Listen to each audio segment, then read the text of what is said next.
Faye has alleged that the ruling All Progressives Congress (APC) is fueling disputes within opposition parties, including the Labour Party, People's Democratic Party, and New Nigeria People's Party.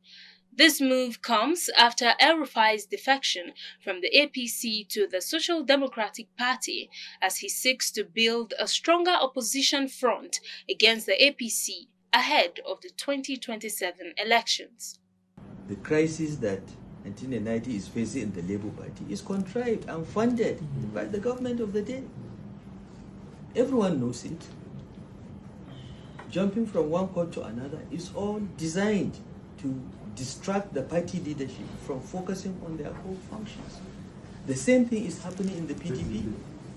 Worse. Even the NNPP has been targeted for destruction. There are people that have been resourced to go and cause problems in the NNPP. The last thing I read about NNPP was that one faction of the party has expelled Kwankwaso and the sitting governor. When you see things like that, you know it's contrived crisis. Which party sacks a sitting governor?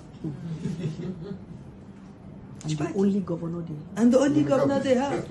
You know it's contrived. I don't have the details.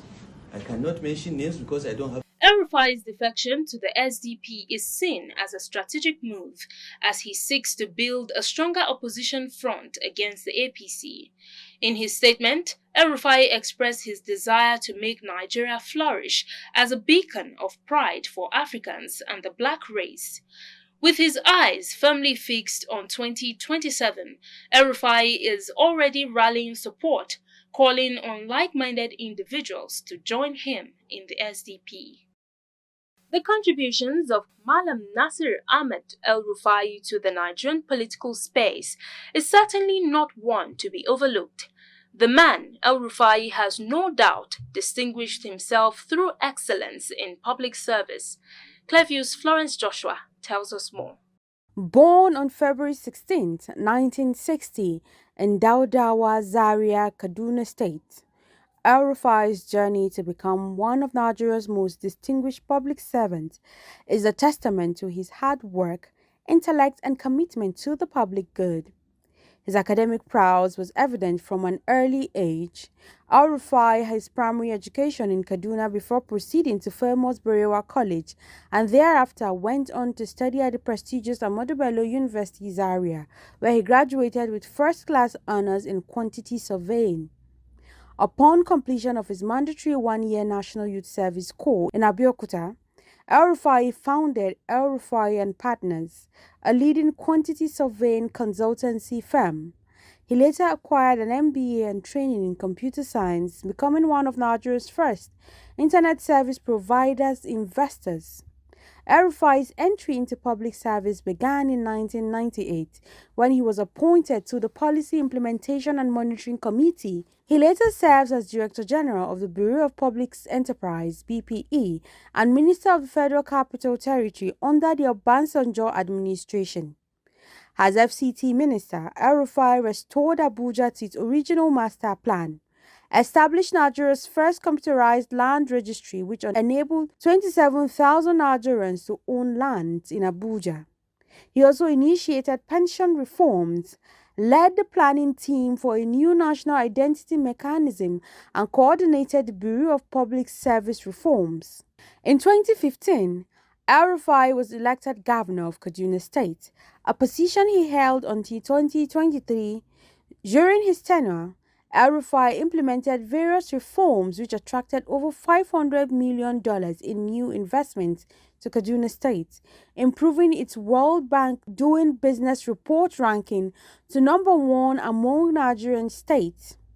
He prioritized education and healthcare reforms, renovating schools, upgrading primary health centers, and implementing social intervention programs. El-Rufai introduced an electronic voting for local government elections, implemented the Treasury's single account, and established the Kaduna Geographic Information Service, (KADGIS). Nasir El-Rufai's tenure as governor of Kaduna State was marked by controversy, particularly regarding his handling of the Southern Kaduna crisis. In 2016, El-Rufai was accused of paying Fulani herdsmen, who many believe were responsible for committing ethnic cleansing in the southern part of Kaduna. However, El-Rufai defended his action, stating that he was compensating the Fulani herdsmen to stop the killings and not to encourage them. He claimed that the media had twisted his effort to stop the crisis, adding that he was being unfairly attacked for trying to solve the problem. Check the records between August 2015, when we received the Agwai Committee and began the outreach, until May, June 2016, there was not one incident of any such killing in southern Kaduna. So we felt that we were succeeding. We felt that we had got the transhumans out of the equation and can now focus on resolving the issues between local herdsmen and farmers, which is still an issue. Okay, but yes, we offered them money. We said compensation for lives and property has foundations even in the Quran and the Bible. The Southern Kaduna crisis had started from his predecessor's time, but it was rather unfortunate that El-Rufai's administration was criticized for its handling of the situation. Many felt that his government response was inadequate and the compensation paid to the Fulani herdsmen was misguided. Despite El-Rufai's effort to address the crisis, the violence continued, unabated as many lives were lost. The incident remains a contentious issue in Nigerian politics, with some accusing El-Rufai of perpetuating the violence rather than resolving it. El-Rufai's selfless service to nation building and national development earned him the national honor of Commander of the Order of the Niger, CON. His commitment to the transparency and good governance has made him a respected figure in Nigerian politics.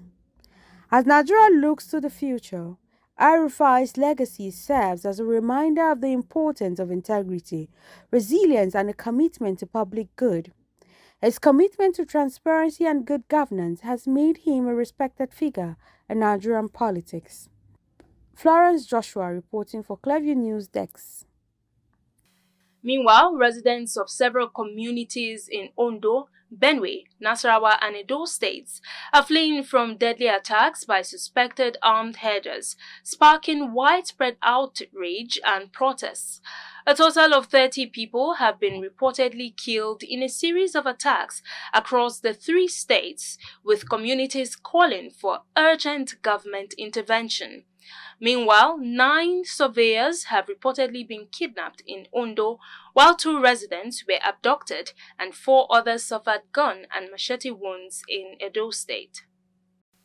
Now, the Nigeria Police Force has abolished regulations that previously mandated the dismissal of unmarried female officers who became pregnant while in service.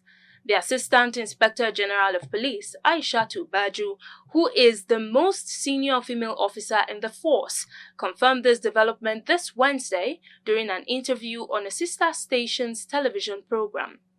Baju explained that all discriminatory sections of the Police Act, including Section 127, which was used to justify the dismissal of pregnant unmarried officers, had been expunged in line with ongoing police reforms. She said that section, along with any other part of the Police Act that discriminates against female officers, has been removed under the Police Act 2020. It appears the controversy over the allegations by Senator Natasha Akpoti-Uduaghan against Senate President Godswill Akpabio and her suspension from the Red Chamber by the Senate leadership may not be getting off the news anytime soon. This is because the suspended Kogi senator on Tuesday took her case to a global stage. Clearview News' Imefunu Kon has the details. Senator Natasha has embarked on a journey of seeking for justice and intervention of global democratic institutions at the Women in Parliament session held at the Interparliamentary Union meeting at the United Nations in New York. The lawmaker is asking for justice over what she described as injustice meted out to her. Senator Natasha described her suspension from the Senate as illegal. I come with a heavy heart from Nigeria, but first I'd like to apologize to Honorable Kafila Obara. I am not here to bring shame to our country. I'm here to seek help for the women of Nigeria. 5 days ago, on the 6th of March 2025, I was suspended. As a senator, I was suspended illegally because I submitted a petition of sexual harassment against the President of the Nigerian Senate, Senator Godswill Akpabio.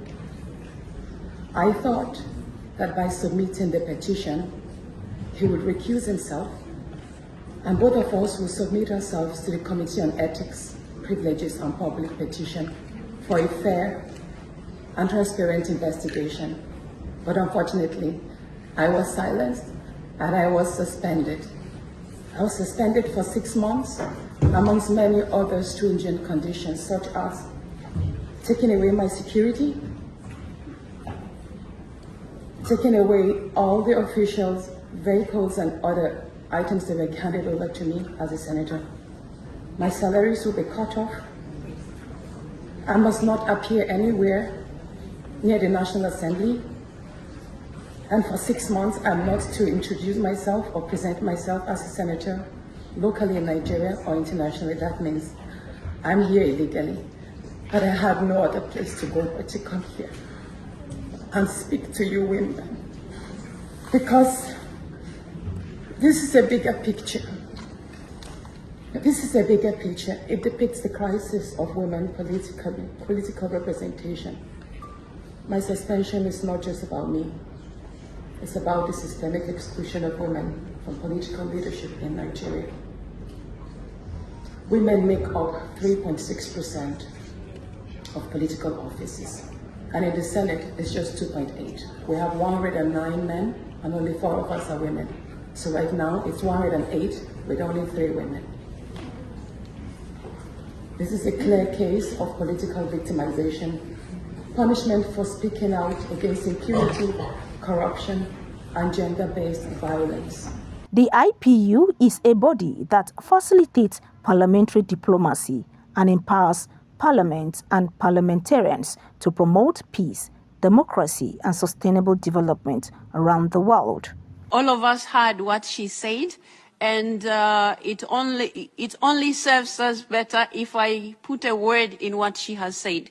So I would like to say we have heard her concerns, and having heard her, it would have been an opportunity for all of us to understand more about what she has said.